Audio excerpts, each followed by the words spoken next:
Well, greetings, everybody. I'd like to thank everybody for calling in and joining the SVS Clinical Practice Council meeting for April 13th. I hope everybody is safe and well, and that anybody that's pulling this up later that's listening likewise is safe and well. The original agenda that was to be discussed tonight has been postponed until May, as it just did not seem to be appropriate to the current situation. So, with the blessings of the executive leadership at the SVS, we pivoted and are going to have a meeting that is focused more on current events with the current COVID pandemic and certain important issues that are relevant to the people on the council, committee members, and the members at large. The idea for tonight's meeting is really to be as interactive and have as much information sharing as possible. We have a lot to cover. We have four speakers with four topics, as you can see from the agenda.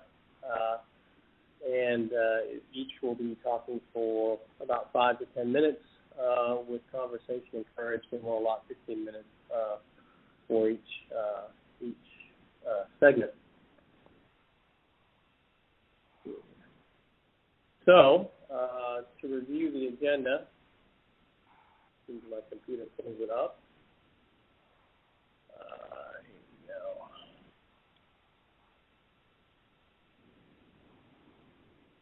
we go. We have Dawn Coleman, who will be talking about her experience in Michigan with vascular surgery triage and other important details during this pandemic. Dr. McDevitt will be sharing his thoughts on survival and community practice during the pandemic, representing the Community Practice Committee. We have an invited guest tonight, Megan Tracy, from the Government Relations Committee, who will give us a brief summary of the financial safety net that the government has provided for healthcare providers and healthcare systems. And then lastly, Dr. Ford will hopefully be talking about our exit strategy as part of his discussion on the different adjustments that need to be made during the various phases of the pandemic. So I'd like to start with Dr. Coleman, if you're ready, Dawn. I sure am. Thank you so much for the opportunity to participate tonight and share some of our kind of growing story from the University of Michigan and really our collective state. We very quickly became an epicenter for COVID. We've almost 25,000 confirmed cases in Michigan, with the majority of those cases coming out of Wayne County and the greater Detroit area. So I think when Michigan was afflicted by COVID, it all happened very quickly, and we found ourselves moving rapidly from considerations that focused on case de-escalation and clinical compaction to a full cessation of anything that wasn't considered emergent. And we found ourselves responding and reacting rather acutely.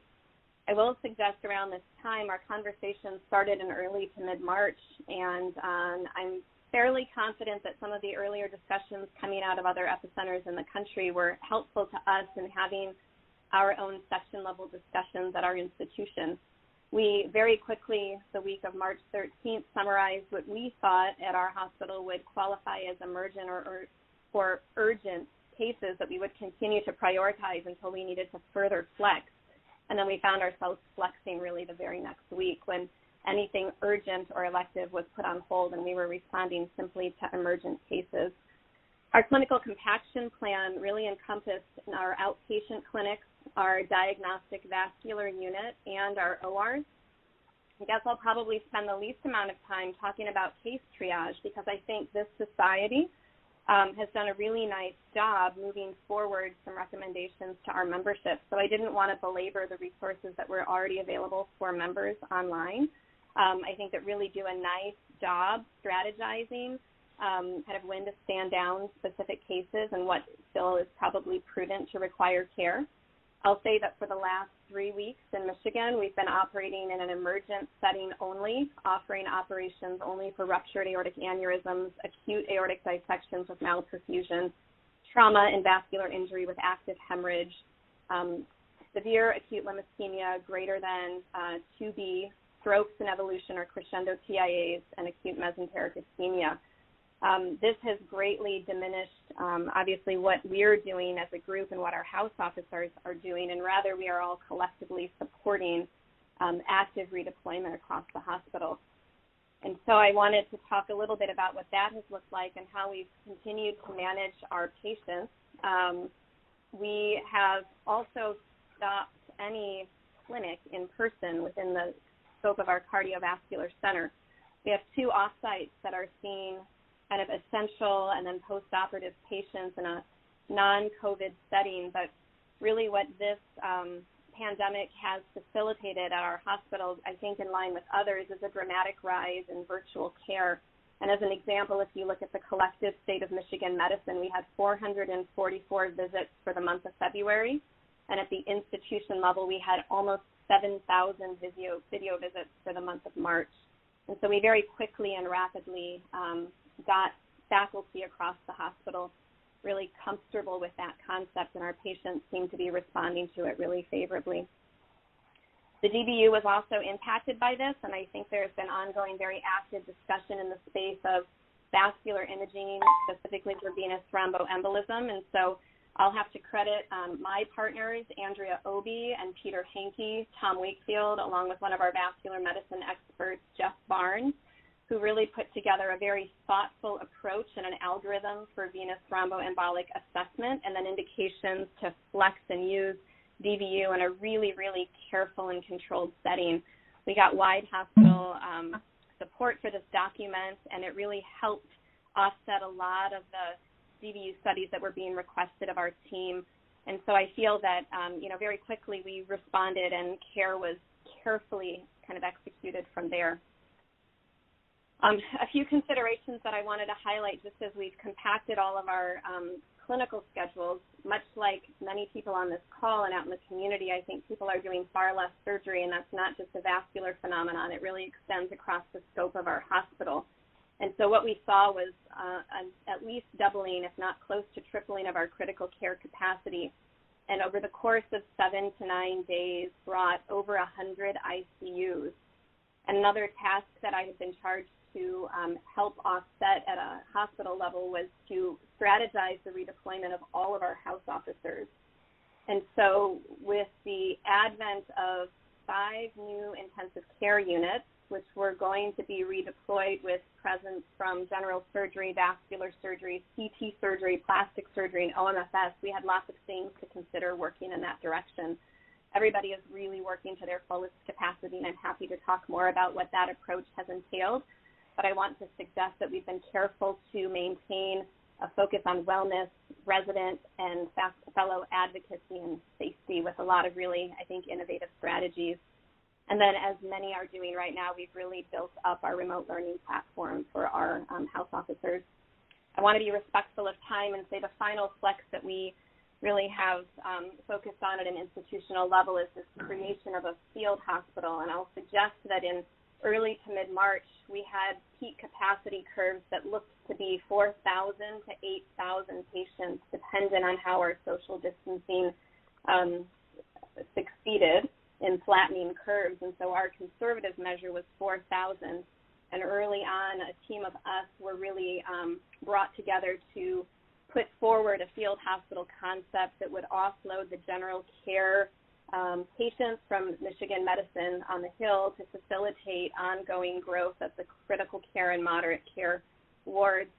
And so that's also been a really interesting experience with lots of strategy and thankfully not a lot of implementation. So we were essentially prepared to stand up today, and our social distancing has actually been quite effective. And we're now at a really nice position where our curves have been flattening across the state and at our center for the last 5 days.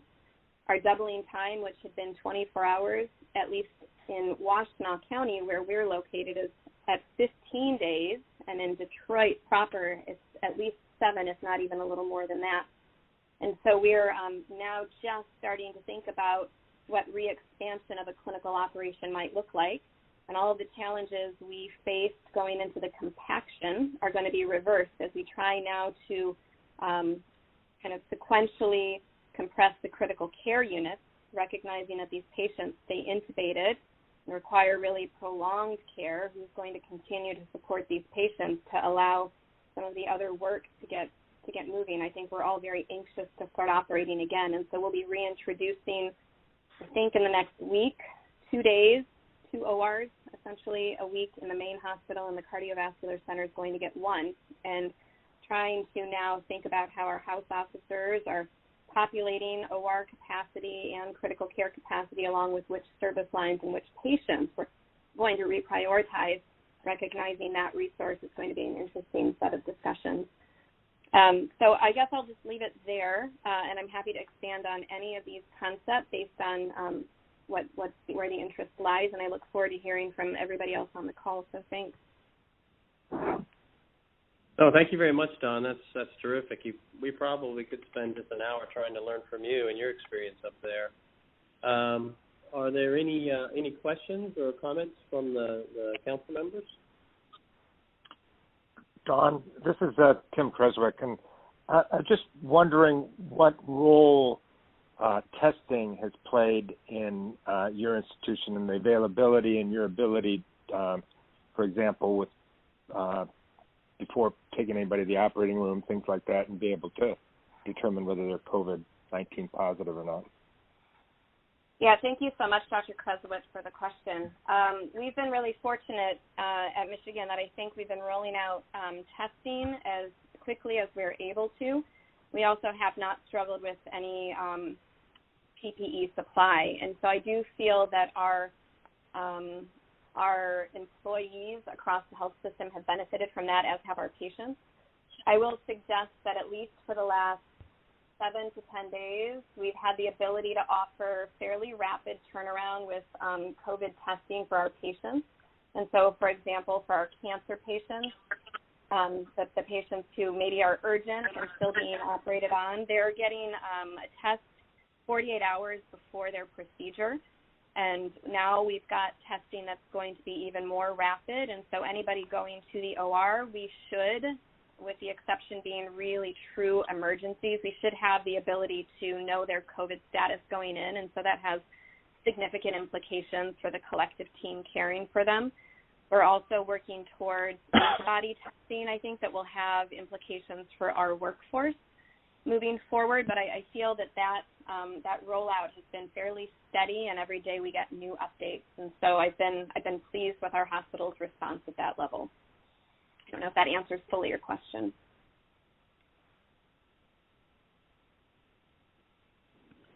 Dawn, this is William again. I noticed you posted on SVS Connect maybe about 10 to 14 days ago that you had seen kind of a surge in emergency vascular procedures. Was that just kind of a brief event, or has that continued? No, it's so interesting. We did in kind of mid-March, as I think the Detroit hospitals got very quickly overwhelmed with COVID care. All of the emergency departments were essentially closing their doors to patients. And so I think there was this period of time about a month ago where we were doing 2 to 4 emergent cases daily, and then we really had to scale back. And for whatever reason, all the emergencies stopped coming. And I don't know if that was because patients were afraid to come or if we were just being really effective in trying to reroute patients away from the emergency department. And so as an example, the other phenomenon we've observed is natural history play its course. We've had 3 cases that we've been maintaining some degree of follow-up that I can suggest called into clinic with evidence of disease progression, and then we responded, not by diverting them to the emergency department where we normally would, but rather bringing them directly to the operating room as an example. So I can say that at least in the 3 to 4 weeks, we've seen a critical case of carotid stenosis become symptomatic with crescendo TIA that we ended up operating on and not having him go through the emergency department. We had a case of previously thrombosed popliteal aneurysm that had thrombolysis procedure that was successful and was scheduled for a staged popliteal aneurysm reconstruction. That reconstruction was canceled for COVID, and then the patient represented, unfortunately, with recurrent thrombosis in a delayed setting with significant neurovascular compromise and ended up with an amputation. And we've also canceled an aneurysm repair on a patient at 6.5 centimeters who became symptomatic, and then again, without going through the emergency department, was rescheduled for a rather emergent procedure and came straight to the operating room. So we've been doing our best to keep people out of the hospital, but I will say that we went from having a tremendous amount of emergency volume to essentially closing our doors and managing things as best we can. It's left us in a position where we have seen natural history play out, and also now we have a tremendous backlog of cases, and trying to sort out how we're going to prioritize the limited availability we have for OR cases. I hope as soon as next week, maybe later this week, is going to be a challenge. So, Don, this is Linda Harris. As you start thinking about reopening, what are your concerns about patients who might need ICU postoperatively, and how is that going to play into your decision as to who gets done first? Thanks. No, thanks. That's a great question. That's the rate-limiting factor is our ICU. And I think they're going to continue to probably try to close and compress our patients back into very discrete pods in the hospital. Right now they're everywhere. But I think that what we'll probably be able to do is offer more surgery to those patients that aren't going to have a predictable, prolonged course in a critical care ward, and also the patients who aren't going to have a tremendous amount of blood loss. And so I think we'll probably end up doing more surgeries that are going to be of lower risk, and it's really those large aneurysms and open cases in the abdomen that we're going to struggle to prioritize. And we are going to be, I think, probably fighting for those critical scarce ICU beds with our cardiac surgeons. And I'm anxious to see how that plays out in the coming weeks, because we share space with a few different departments within the scope of our cardiovascular center. So I sense that our institutional restrictions may feel similar to some but different to others. Yeah, can you hear me? Joe Mills here. So we've Hi, had Dr. a Mills. slightly different. We've had a different experience. So Texas is the third most populous state. Harris County in Houston is the fourth largest city in the country, but we've not been hit as hard as most of the bigger cities, despite our ethnic diversity.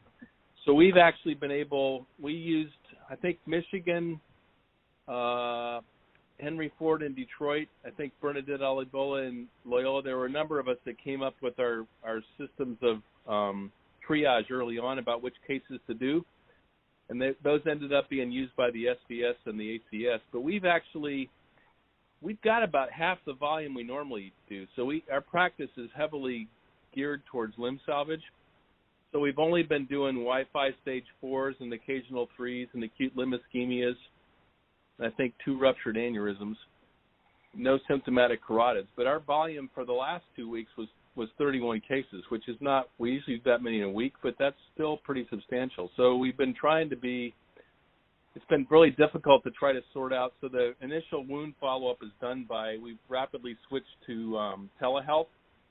So we try to sort the patient out on telehealth, and if we really need hemodynamic information, we bring them into clinic and get that. And then if they look like they're going to need something in the next few weeks, we've been able to bring them in the hospital, do a targeted intervention, and try to get them out. So for us, at least in a place that hasn't been hit as hard as Detroit or New York or Boston or some of the other cities, it's been pretty much highly urgent and emergent cases. But it's been pretty interesting to try to apply something where we developed a system to take care of things quickly and purposely delay things that we're used to dealing with very quickly. For example, our cardiac service, they were very aggressive. The cardiologists in our institution are very aggressive. Now almost all the acute MIs are getting systemic lytic therapy, and only the ones that failed that get taken to the cath lab, and very few are going to the cath lab. It's pretty interesting. Most of the cath lab cases are leg patients.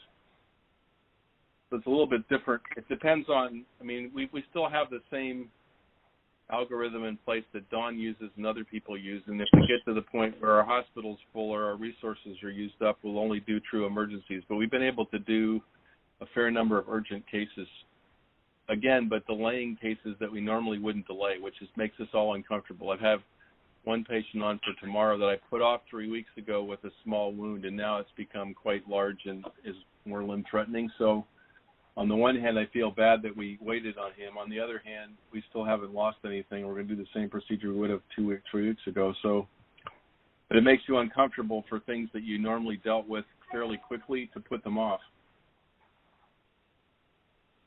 I agree. Joe, do you have any tips on how to take those patients that are teetering, that you're delaying, and how to keep track of them closely so they don't fall through the cracks and come in, way too late? We're pretty much either the NP or the attending calls them every couple of days or every week and make sure that things are stable. Like this particular patient actually texted me and said, my wound is worse. The wound care nurse won't come anymore. She thinks the vac's no good anymore. And so we do that. Telehealth, actually, I think we've vastly underutilized. I don't know about everybody else, but we get a lot of referrals from a fair distance, and when they show up, they probably didn't really need to actually physically come. And had we been better at getting their studies and having telehealth in place, we probably could have saved them a visit. So I'm hoping, actually, that out of this, for people that have broad referral networks, that you can probably limit some of the patient flow we used to see in clinic and actually make your clinic people that you need to see in person.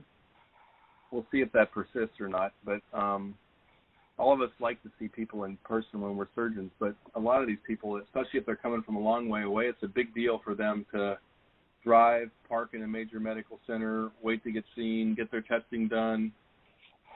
It's been kind of interesting. I think as far as the question about what to do when things start to loosen up, I think, maybe I'm too simplistic, but it seems like we just do things in the reverse order. So you take the things that were highest triage for getting done but got put off, and you do them first. Yeah, makes sense. So we can get into that a little bit more later with Dr. Forbes. I'm sure you've got it all figured out, right, Tom? Not quite, but I'm happy to talk about it. But we bought in early to this was going to be a big problem, and we were like the first service to stop doing elective cases, and I had a whole week of discussions with the institution because they wanted us to push ahead and keep billing. And I had a lot of resistance behind saying, look, we need to stop doing elective stuff because this may not be good. And it's very interesting. I don't know if I guess people that got hit early realized early on that business as usual was gone, but there was a lot of pressure, and I'd be interested if there's any private folks on the call. What do they do with their private practice? Because when your sole income is dependent on what you bring in, it's a little different than when you're an academic center and there's multiple sources of revenue. But it becomes difficult to, you don't want to let people go. You don't want to cut people's salaries. How do you maintain that as long as possible and still prepare for the inevitable? Anyway, I've taken enough time up. It's been a very interesting thing to try to become an expert virologist when you've been a surgeon for 30 years or 40 years. Thanks, Joe. Actually, that's a perfect segue into our next speaker, which will be Dan McDevitt, giving us a community perspective on survival during this pandemic, in which not just the clinical issues are important, but sometimes the financial issues can be a little bit more acute and severe at the micro level. Don, thank you very much, and a great discussion, and we can all go back to any of these topics and continue to go forward. So, Dan, do you have a few minutes to kind of give us your thoughts? Yeah, can everybody hear me okay? My phone's been a little funky tonight, but can everybody hear me okay? Okay, great. Yeah, no, it's funny you should mention that, Joe, and thank you, Don, and everybody that's working at a major medical center. I can't thank you enough for, kind of being the point people on all this kind of thing. It must be a nightmare every day dealing with this stuff. In the community practice, it's a little bit different. I kind of feel we're a little bit of an oasis still for people to come and get care. And, as everybody's kind of alluded to already, that, just because the COVID came around didn't mean that people didn't need the routine care that they normally get. And we've been able to offer quite a bit of care still, particularly because I have an office-based lab and, vis-a-vis how do you, manage financially, et cetera. That's been a great plus for us. But, one of the things we've seen is that, in our community hospital that we work at is it's just, even though it's not full of COVID patients, there's enough there that they've taken up the entire ICU. spilled out into the step-down unit and then into one of the wards. So it's pretty well known that, a lot of the, normal resources that we'd use in the hospital would result in potential COVID exposure for patients if we send them there for, say, carotid or an aneurysm care, what have you. So we've kind of held off on those. And, as Joe was saying, we keep in touch with them from time to time just to make sure they're doing okay. But we're also getting a little nervous about delaying care on some of these folks for an extended period of time. But what we've done in the office is we've basically said to our referring people around, if you need somebody seen, we'll see them. And everybody that comes to the office gets screened when they with the typical questions about travel and exposure, et cetera, and then we take their temperature. And we generally try and have the family members wait out in the car so that we don't have any, that we don't crowd the waiting room at all. And then, we try and see everybody who's a new referral because you just don't know what they are. I got a guy last week that was sent to us for, quote-unquote, swelling in his leg.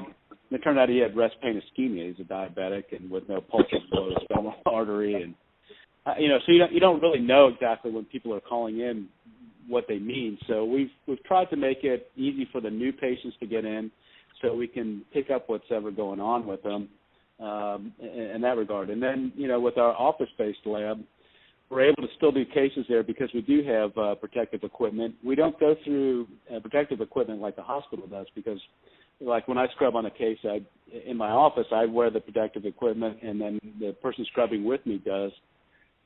But that's it for the whole case. We don't have people scrubbing in and out for lunch or, doing these things where you would use more equipment like you're normally used to in the OR. The cases go usually relatively quickly and we don't have to use a lot of gear. We've focused everything that we've done mainly for limb salvage and dialysis maintenance, thrombectomies, fistulagram angioplasties, catheters, et cetera. I think these people are one of the weakest links because they're truly in jeopardy of limb loss, or for the dialysis patients, loss of access obviously is a life-threatening condition. We've done some venous stuff because people have stasis ulcers and quite frankly they're miserable. So we've been able to do venous cases like that too. And in kind of terms of how do you keep a private practice going, well, that is our lifeblood. We don't have any other sources of income except for what we do. Personally, so it's been, I guess a nice way to be able to continue to do cases and to bill for cases and still maintain income, which has allowed us to maintain our 20 employees and paying the rent and all the other things that we normally need to do in order to keep our business going. So, I think all in all, from a community practice point of view, I think we have some options to provide care for patients. One of the things is that people know now, kind of, apropos of Don's comments, people know that there are COVID patients at the hospital, and they simply won't go there. But we can get them to come to the office because they, even though it's a medical environment, they feel like it's safer and that, they're not necessarily going to get exposed if they come there. So we've been able to actually see people and I think head off a few things here and there. But I'm kind of surprised, I guess in retrospect, how many times we get called from the emergency room from stuff and how we're not getting called now at all from the emergency room. It makes you wonder, if some of these patients really never even needed to be in the emergency room. But, some practices just send everybody with what looks like an acute problem over there, and maybe they've stopped doing that. So, but anyway, it's kind of like been a double, process for us where we see patients in the office still because we can. For follow-up patients, especially for like routine testing follow-up, usually our telehealth is still telephone for the most part. We haven't, I've tried to interview patients about, whether they would even use FaceTime on the Apple iPhone, and a lot of the older patients are kind of clueless about it, to be honest with you. So that's been a little bit frustrating. We don't have nursing home patients come to the office. We don't have stretcher-bound or nursing home patients come to the office. Wound care here is shut down, essentially, so we had some patients come in to get wound care and, packing changes and stuff like that, which we normally wouldn't do. What else? Routine testing is shut down at the hospital. They won't do any elective things, so we've been able to do carotid ultrasounds and stuff like that in the office as well. So, I think overall our position has been that we, offer perhaps a COVID-free environment for people to still get some of the routine care that they depend on. because, and also whether or not we think it's a big deal, the patients think it's a big deal to them. So I think we've been able to, psychologically help them out too by, making them feel like they're still being looked after. But that's been our experience. So. Well, thanks, Dan. One thing that we encountered in our office today is one of our employees found out that one of her family members tested COVID positive. So we had to send our employee home, and now the discussion is what do we do with everybody else that's been around this one employee who was exposed, who's not having any symptoms. I don't know if anybody has had that experience happen in their situation, but I'd like to hear if you did, how you handled it. Yeah, well, and we did actually have. We had two things. We had one of the employees came in and had a fever, and again, we check everybody, including the employees, including me, when I get to the office. And if you have a fever, we just send you away. And we sent him away for a week, the employee that had a fever. The CDC actually came out with some guidance on this a couple of weeks ago because they realized that there would be no healthcare workers if they sent home everybody that was exposed to somebody. So generally, if they don't have symptoms, and again, we check everybody's temperature all the time, if they don't have symptoms, then they're okay if they stay there.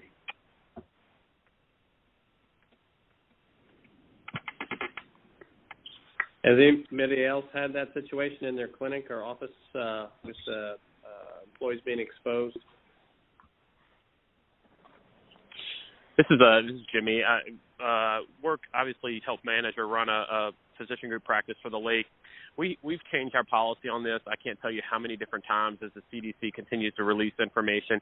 I think probably our current stance is, now that we feel we have community spread, is really, we're checking everybody to get in any of our medical office buildings. You get a temperature and you answer the same random questions. You're given a tag specifically for that day to identify that you've crossed that you've been screened. And really, if there was a potential exposure, we're basically just self-monitoring. Do you have fever? Are you having symptoms? And obviously, then we would probably get those individuals tested. Testing continues to be a challenge within our organization, whether it's LabCorp, Quest, Mayo, the Abbott point-of-care testing. Everything just there always seems to be a hiccup, whether it's the machine, the reagent, or the test kits, or the viral media. But that's how we're handling it at current state.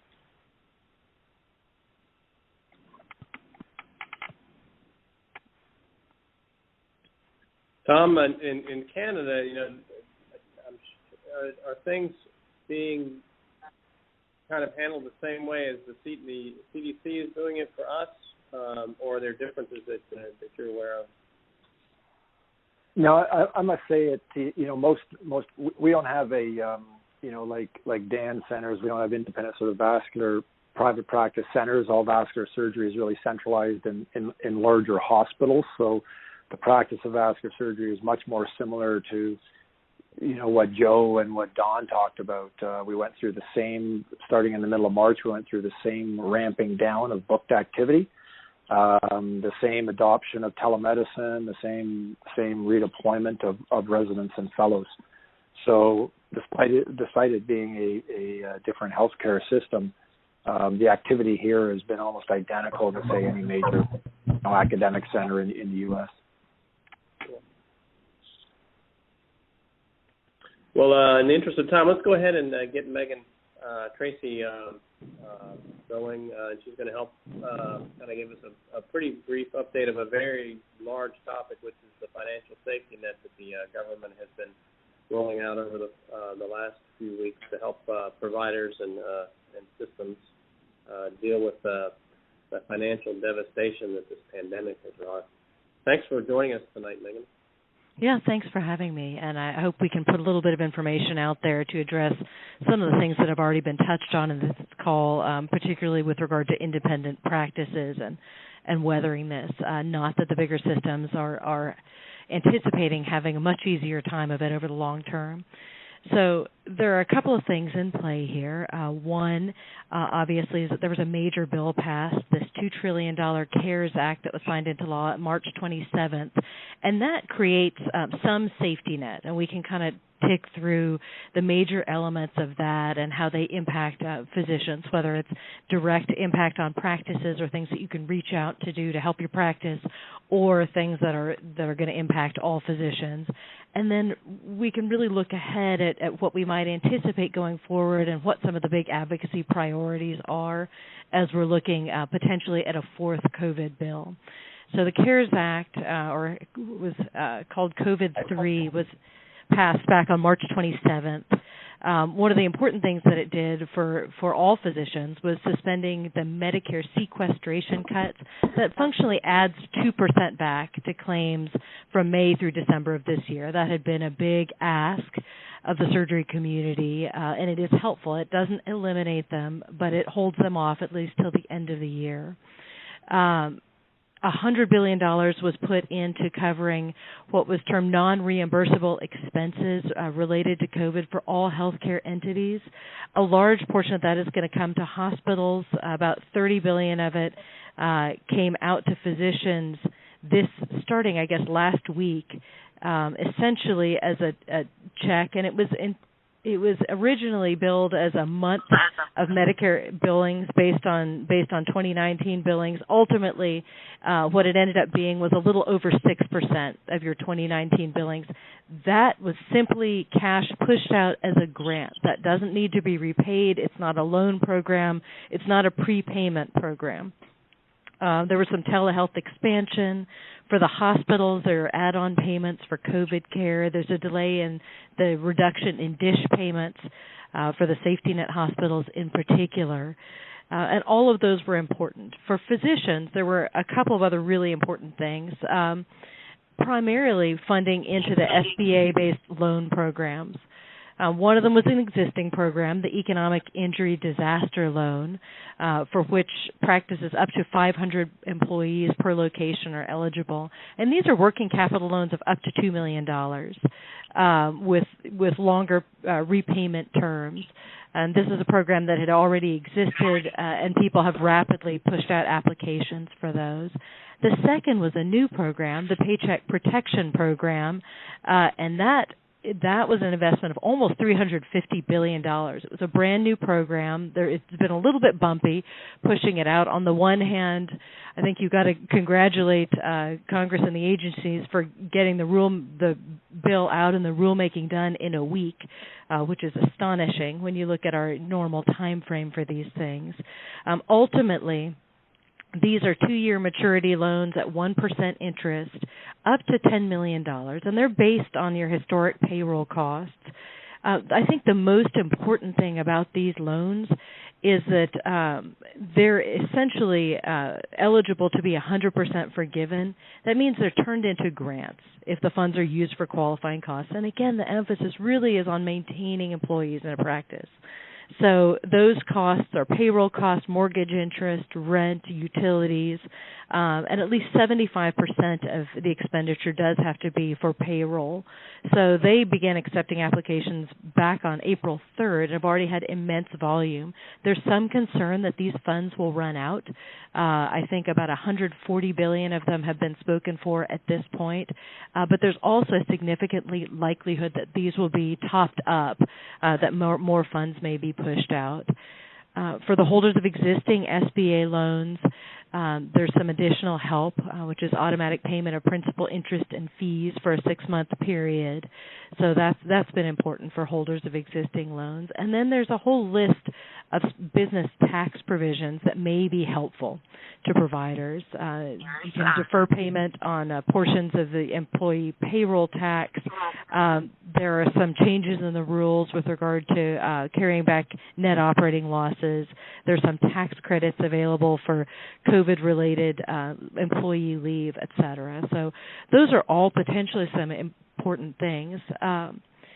Probably the other really important program for physicians to this point has been CMS's Accelerated and Advanced Payment Program, which is essentially letting you take advance payment on your anticipated claims going forward based on your historic claims.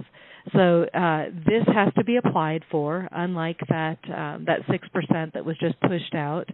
And essentially, the repayment period begins 120 days after this is issued, and it's fully recouped by withholding payment from your future claims or your current claims. It's supposed to be fully recouped by 210 days. So those are some of the things that have been brought into play to try to provide support. Obviously, going forward, this continues to be an incredible financial burden for practices large and small, and particularly for surgeons, in that, as folks on the call had talked about before, one of the hallmarks of this has been that the elective practice and essentially the revenue stream of a lot of practices has been essentially brought to a halt by people doing the right thing and trying to flatten the curve and marshal resources.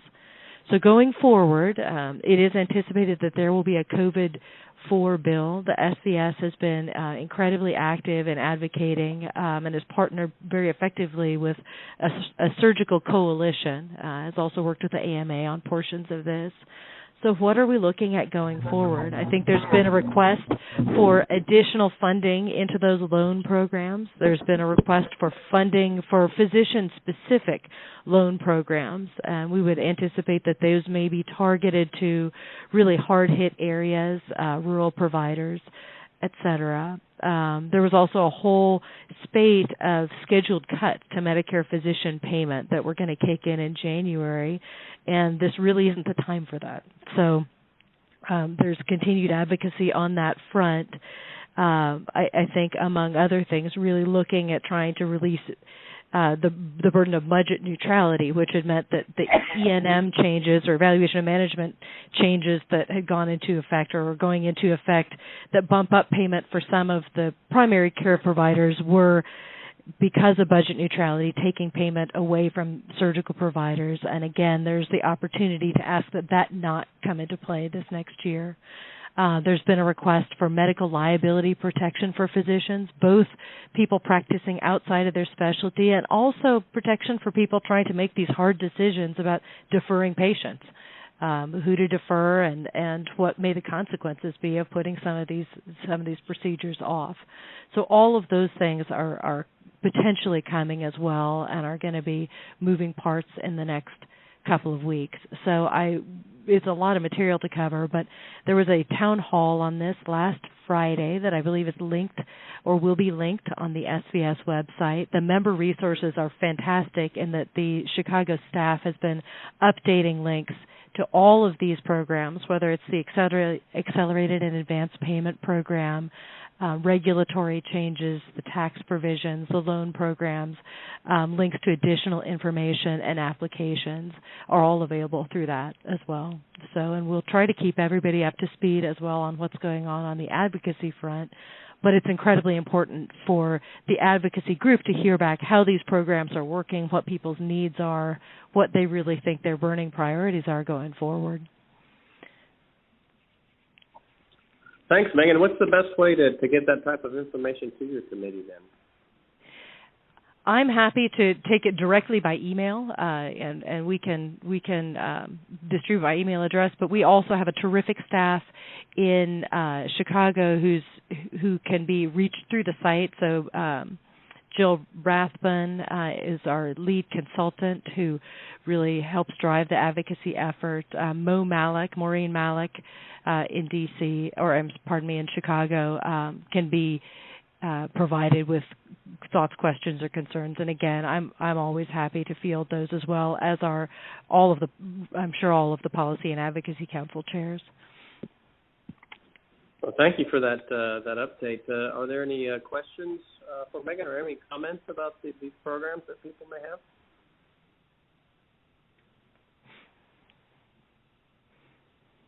So we've tried to be good about putting the resources out there, but I think any of us are happy to field questions. Is SVS Connect a reasonable way to kind of discuss the good points and bad points or experiences that people are having with the program? Absolutely. I think that's a great opportunity. I think that it helps provide some of the same support that you and Dr. McDevitt did during the town hall in sharing with everybody your experiences, what's worked, what hasn't worked, lessons learned going forward in navigating these programs in particular. And I think it would also be helpful to the advocacy staff to be able to see that. So I think Connect's a great resource. And correct me if I'm wrong, but some of these programs are available to hospital systems, like the Advanced Payment Program, and then they also got the bonus from the COVID relief. I'd like to hear from Dr. Mills or Dr. Harris or Dr. Presser. Are your institutions sharing with you information as to whether they're obtaining these funds and letting you know that they're financially doing okay, or are they not sharing that information?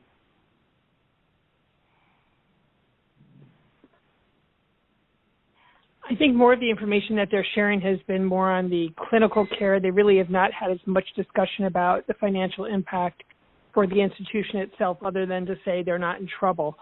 But there hasn't been as much discussion with that because they've been focusing so much more on clinical redeployment and all the other issues. This is Linda. Yeah, what about Baylor? Are they keeping you all in the loop as to their financial strength at all? Or?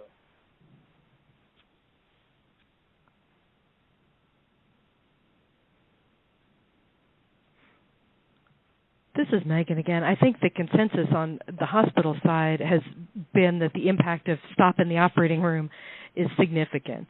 And I think the hospitals are as interested in ramping back up as anybody, and are very concerned about what the curves look like and all of the logistical issues and clinical issues related to ramping back up when you may still have cases coming in from the community and your ICUs may still be burdened. I think that in areas of the country and smaller towns that haven't been quite as hard hit, it's caused a lot of anxiety that we're not seeing the full burden of COVID that a lot of the big urban areas are, yet the financial impact and the impact on operations remains incredibly significant. Yeah, in Texas there's a lot of small hospitals, and there's some concern that these hospitals may actually have to shutter due to the adverse headwinds. But there's these resources out there. I just curious to see if hey, William? Yes. I could. Yeah, this is Dan. My brother is a surgeon, and he's involved in the board at a small hospital in Ohio, actually. And they, within a few weeks, they went to something like 350 days cash on hand to less than 230 days cash on hand in the space of about 10 days. So, that's an interesting point. I think the hospitals are probably feeling this acutely. And it's going to get worse for some of them because, as you all know, there's hospitals that are sort of teetering on the brink, and if they get any significant COVID patient volume at all, I think I don't know how they're going to survive. And I would just echo on to that. It's not just the loss of surgical revenue; it's also the loss of the market the market value. I mean, all organizations have their money tied up in all sorts of market securities, and with a 30% loss there, combined with a complete evaporation of surgical volume, all boards are talking about this. I mean, our organization is probably losing anywhere from $500,000 to $1 million a week. And I think our focus has really been on team member and physician retention, not to let these individuals take, PRN jobs out of New York or something like that. We're just trying to hold on to all of our staff in hopes that we can see a light at the end of the tunnel and maybe open up the surgical volume hopefully in May. How many of your organizations have furloughed nurses and other staff? We haven't furloughed in our organization. We're probably about an 800-bed, probably 1.4 billion a year in revenue. What we've done is we have flexed where we can flex. We probably in our emergency room, in our hospital of service and so forth, we've repurposed a number of employees in our physician group alone. We probably have 530 providers. Early on, we took a play from Providence and did an inventory assessment of the skill set of all of our ambulatory division support staff, whether that be RNs, NPs, PAs, just to see what their skill sets were. As we kind of expanded our COVID units, we cohorted out of the gate with this, and at any one point, I'm not sure how many, we probably had, our census in our hospital was over 50% COVID at some point. Probably currently, we probably still have close to 50 individuals on a ventilator. Luckily, we changed out ventilators within the last few years, but kept our legacy ventilators on site, which has been just a lucky opportunity. We haven't utilized them, but we do borderline in having to break into that inventory. But we've done everything we can to maintain our employees. But the longer this goes along, I just can't see how organizations are not looking at the productivity contracts with their providers or the guarantees, the hefty guarantees with the niche surgeons that you may have. It's just, to the small hospitals, that you mentioned there. I mean, very few hospitals probably have 350 days of cash on hand. I think many not-for-profits are probably, lucky to be in the mid-100s, So I think this is between the loss of surgical volume and the collapse of the market, this has destroyed many people's balance sheets. The one comment I will have, we've been in Baton Rouge. We've probably been at this for, I guess it's been a full month or so now. What is interesting is not one time I've had one phone call in my position about the loss of productivity by providers, but the day after people realized and read about the federal stimulus that were going directly to the providers, I probably had no less than 3 to 5 calls asking if that money was going to be distributed to the providers directly. And I guess it's an educational opportunity to let them know how much money we are kind of hemorrhaging just to kind of keep everybody on board right now. So it was an interesting thing. Nobody commented on their loss of productivity, but as soon as additional stimulus dollars came up, because they were distributed to the tax ID number of the group if you were an employed physician. So, all of us got those dollars directly deposited. I want to say it was probably Sunday. Yeah, that's interesting too. One of the things is with the hospitals is that I think there's some attrition of staff that's going to go on too. In light of what Don was talking about, what are we going to do when the doors kind of open up again? I'm not sure if the ORs are going to be ready to handle any kind of volume at all. It'll be interesting to see, but as time goes on, people are going to drift off elsewhere. The other thing that not many are talking about, but we're starting to see, at least in our market, we probably employ 140-something APPs in various sorts. We probably subsidize, I don't know how many more across the region. I think it'll be a buyer's market for APPs because I think as we've stressed the physician community, when money's good, you're looking at all the support staff and so forth. But now I think all the groups are looking hard and making sure they're focused on their operations and trying to get as lean as possible. So I do think, our ER volume has been flat. They're probably down, 30 to 40% at any time. I mean, our urgent cares in the market have a surplus of APPs that they can't put on their, can't find them work. So I think what we're starting to see now is a total overstaffing of APPs, whether they be PAs. Many of our MPs we repurposed if they had ICU experience. We also had a large number of CRNAs that we repurposed back to the bedside at this CRNA rate because we just needed experienced providers at the bedside when we surged. Just an advocacy question. Have any of the large physician groups, your physician groups who are over 500 and not eligible for the SBA programs we talked about, applied for loans to cover things? I know ours did, and there is discussion of creating additional low-interest loan programs for larger groups like that, specifically for providers, for physician groups, that would be maybe more attractive than what you're going to get on the market and have favorable repayment terms. One of the other things that's been put out there is extending the advanced payment repayment duration for up to 2 years, and actually potentially asking for the repayment rather than being 100% repayment as little as 25% repayment, so actually turning a chunk of that into a grant. So I guess that's a bit of information and a question. Would additional loan programs be helpful to any of the physician groups? I think what we're seeing in our community again in Louisiana, and we're about 60 miles from New Orleans, but still have felt a pretty good impact from this. I think many of the independent groups have gone for the PPP loans, but they've been just a little bit of a struggle with the banks to actually get these initiated, but I think they have loosened up more recently. As an employee group of probably 550, we feel pretty good about our cash flow. I think we are applying as a system for the Medicare advance payments just to have that for available liquidity and cash flow, depending on how long this goes on for.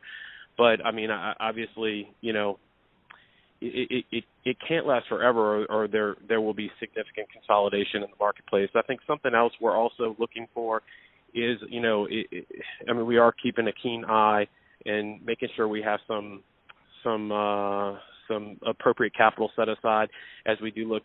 There may be an acquisition in this market, as not everybody is heavily employed, but to try to look around to figure out where there will be consolidation in the region. And it may even be hospitals as well. I agree with whoever else said that. I think if you're a hospital with a balance sheet of around 130, 140 days cash on hand before this, you're struggling at this point. Yeah, no, that's true. The other thing is for the loan programs is it could potentially be a little bit of a honey trap, because you do have to pay that money back, and if you're getting enough money to keep going with your business without changing much of anything or downsizing or something along those lines, not only do you have to earn that same amount of money on the other side of the loan, but you have to earn enough to pay the debt service on the loan as well. And that may be difficult depending on what goes on in the future. So it might be a short-term victory for everybody. I think there's going to probably need to be more money infused into this, because I think that's what you're going to run into. People probably aren't going to flock back for care until they feel that the COVID situation is well under control. Well, and there's the potential for different timing and for these intermittent slowdowns over potentially an incredibly long period of time.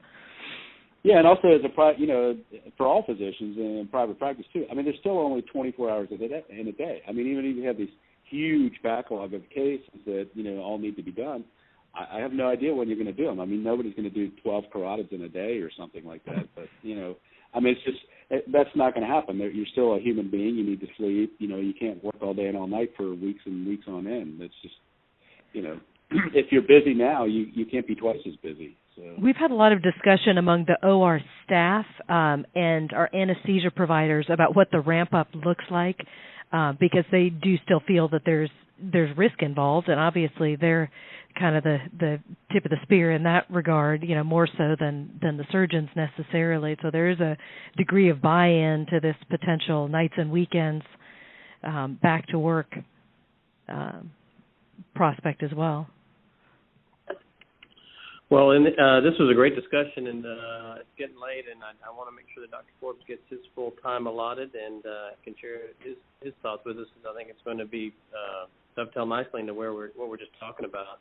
And so thank you very much, Megan, and Jim, thank you for your insightful comments. That's very enlightening what you're going through down in Baton Rouge. Dr. Forbes, do you mind sharing with us your thoughts on the different phases of the pandemic and how we should prepare? Sure. Yeah, sure. And thanks, everybody. I think the venues like this, nothing like us all to hear everybody's experiences, and I think it's nothing. When we're in the dealing with our specific situations, we sometimes feel alone, and in rough waters, we would rather be in a big boat as opposed to a small boat. So I think we all learn a lot.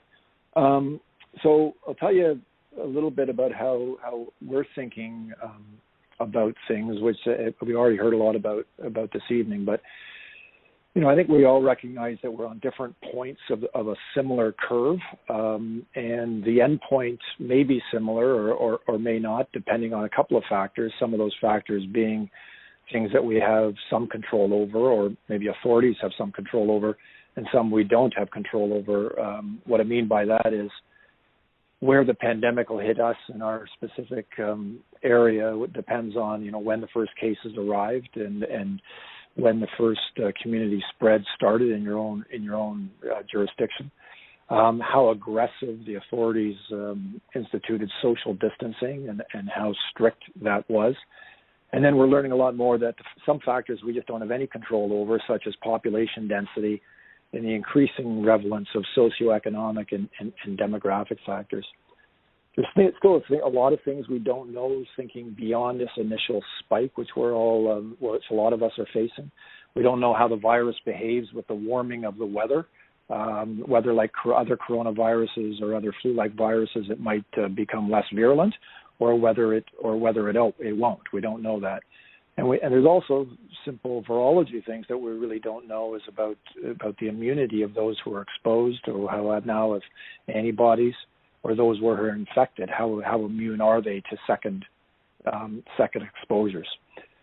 So, our strategy initially was similar to everyone's here. The last month has been a very long year, and our concentration was on the quick reduction in booked or elective surgical activity to preserve human resources, to preserve and augment ICU beds, to preserve and augment things like PPEs. And that's what surgeons do. That's what they do well with acute emergencies. Now we're starting to think, similar to Dr. Coleman described in Ann Arbor, we're starting to talk about an initial ramping up of surgical activity because our COVID peak has been flattened somewhat, perhaps because of some social distancing and some other interventions such as that. But I think we should all be thinking a bit even of a longer game, and I think Dr. Tracy just mentioned this as well, especially in densely populated areas. It may not be a single peak. We may be looking at peaks and valleys over the next year to year and a half until a virus is here. It may be an initial spike, which we're now faced with, followed by smaller and smaller spikes, split by valleys, marked by periodic reductions and increases in elective vascular activity in response to corresponding increases and decreases in COVID activity. So rather than a strategy sort of one list of surgical procedures or prioritization of procedures, it may be more of a spectrum or degrees of surgical activities. And I hope this doesn't sound trite, but it's almost corollary of sort of the DEFCON system or the readiness system used by the U.S. Armed Forces to describe status in relation to a threat. Similarly, a vascular condition system might be a system that describes surgical activity in relation to COVID and can be dialed up and down in relation to the COVID response. And it can range all the way from normal activity, which we were all doing about a month or two ago, all the way to the most severe, untenable situation where there is no surgical activity, i.e. ruptured aneurysms are palliated. Now, there's been no center in North America that has gotten to that point, but there are centers in the world who have gotten to that point. A level below that would be where only truly emergency cases are done, ruptured aneurysms. We heard that Dr. Coleman's group was in that area.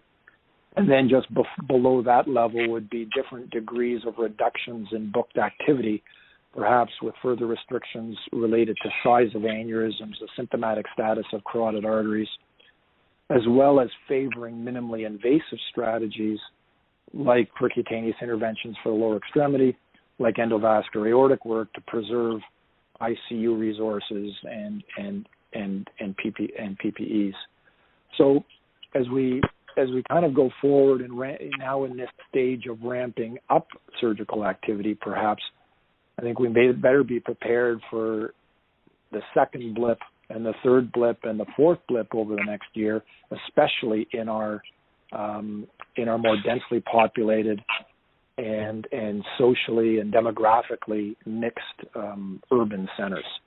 I don't think it's, as we're learning, it's not a one-size-fits-all. There are less populated areas that likely will not see the full impact of, say, Detroit or New York. But still, we have to use this dial of surgical activity in relation to what's happening at our own centers. So those are sort of some blue sky type of thoughts, but it's sort of how we're thinking about this at our hospital, both for all surgical activity of dialing up and dialing down booked cases. I know we were all hoping it would just be a plateau and this would be a U-shaped recovery, but the stuttering type of recovery is not something that I think many of us want to deal with.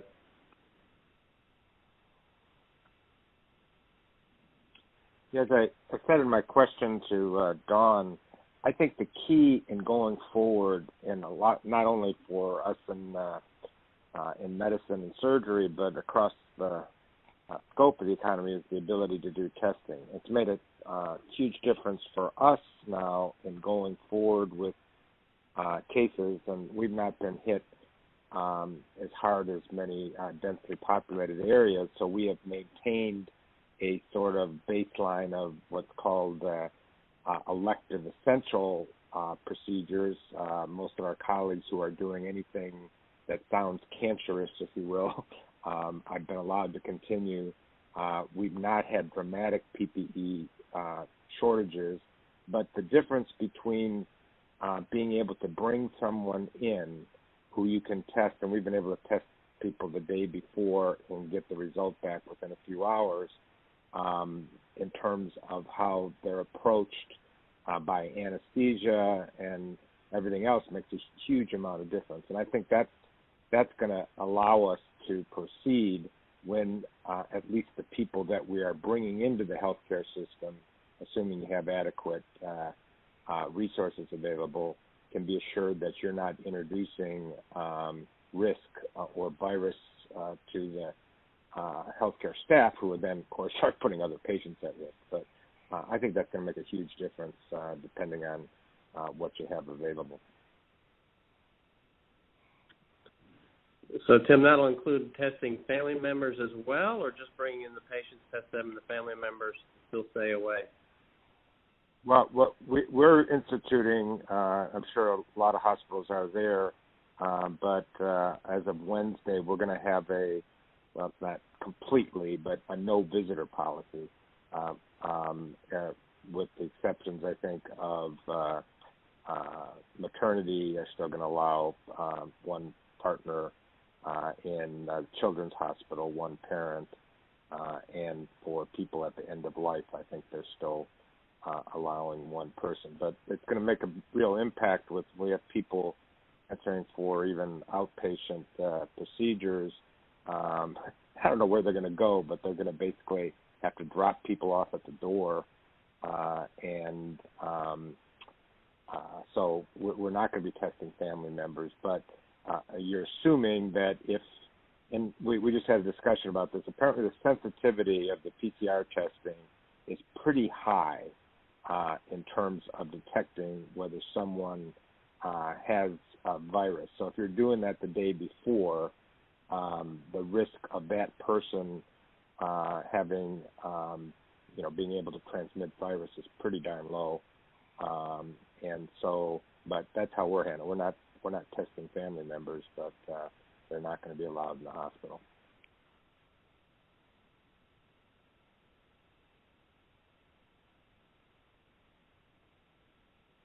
Yeah, so what we do is if it's an emergency case, they're treated as if they're COVID positive, and we put full PPE on. If they're urgent, we test them, and then if they're negative, then we wear regular surgical gear. But the concern with that is, as I understand it, that most of the tests are only 70% sensitive. So then the question is, if you have an asymptomatic individual and you're missing that many of them, how many of those are potentially a problem during intubation and during aerosolized type procedures? And the laparoscopic people have been talking a lot about that. It makes us all uncomfortable to wear something less than full protection, but it's sort of mandatory since in most places the full PPE is limited.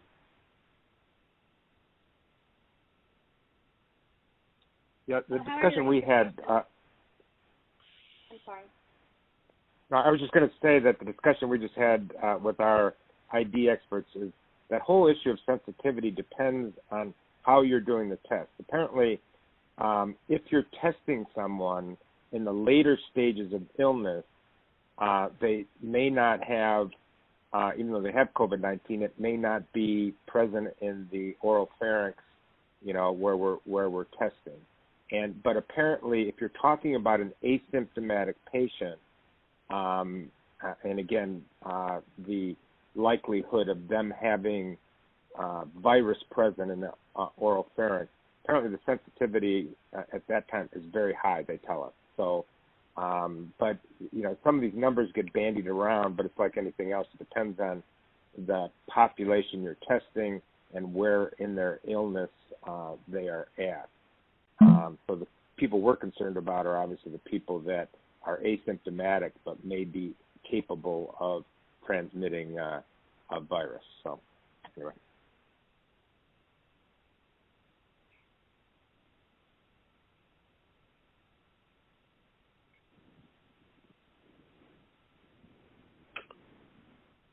Well, Dr. Forbes, thank you very much for, some great thoughts on how this may play out and the different ways that we may have to adjust. This is not a one-off with a simple triage protocol. Are there any other comments or questions? Gail, do you have anything from the standpoint of the Veterans Administration system and how what we've talked about may be different from what you all are going through or what's being recommended? Well, I think that we've gone through quite a lot of surge preparation, but at least in Washington, the surge hasn't really happened. We are having some personnel detailed to other VAs in areas of the country where there's much more activity, like New York. We have had multiple instances where an employee tested positive in the community, and then what to do with all the other employees who were exposed to that individual. And we have not had employee-to-employee transmission in that circumstance. So they've relaxed that, where initially they tried to tell people to go home, then they started testing everybody widely. Then now, as long as people are asymptomatic, they're telling people just show up to work, plus minus wearing a mask and monitoring for fever. But we have just not seen employee-to-employee transmission. We still have a small level. I think we have about 6 patients in-house with COVID. And I don't know how other VAs around the country have how much they've seen, but it doesn't sound like it's been a huge amount. So the VA has put a lot of effort into making sure that there are beds available, and with the possibility of being able to accept non-VA patients for care if necessary, though. Yeah, I'd love to expand on that and also just suggest in Michigan right now with the surge that we're facing, our VA team has done a really remarkable job of flexing, and they are supporting the fourth mission of the VA for humanitarian care. They've got about close to 50 inpatients right now, with I think 17 of those being civilians, non-veterans being treated. And so they've really done the ultimate flex in bringing together their critical care teams. They're actively redeploying essentially all of their faculty and their house officers. And Nick Osborne and the surgical team there have done a really amazing job of gearing up a line service. And it's the one area where we've got some interesting funding for our lab residents. And the VA scholars, of which there are 5, are the only residents right now that are being redeployed for COVID care because the VA is funding their research. They've been kind of called to duty and are serving in the capacity of COVID care. So it's been interesting to watch that unfold really rapidly as well.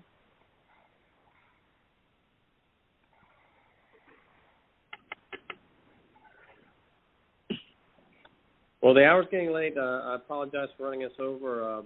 The discussion was just fantastic, and I hated to cut it off. Does anybody else have anything else they'd like to say before we close out?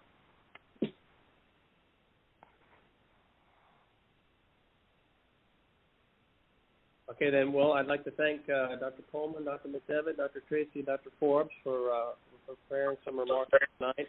Our next meeting will be in May. We don't have a date yet, but we'll have Dr. Sean Roddy on. Dick Powell's going to give us an update on the valuation project, and then Edith Sing's going to call in and tell us what the Research Council's up to do. Hopefully things will be a lot better at that time, and we can start getting back to working on SVS business. Thanks, everybody, for calling in tonight. Really appreciate everything you all are doing locally and then also with the society. Please be safe. Take care. Good night. Good night, everybody. Thank you. Good night. Good night. Good night. Take care.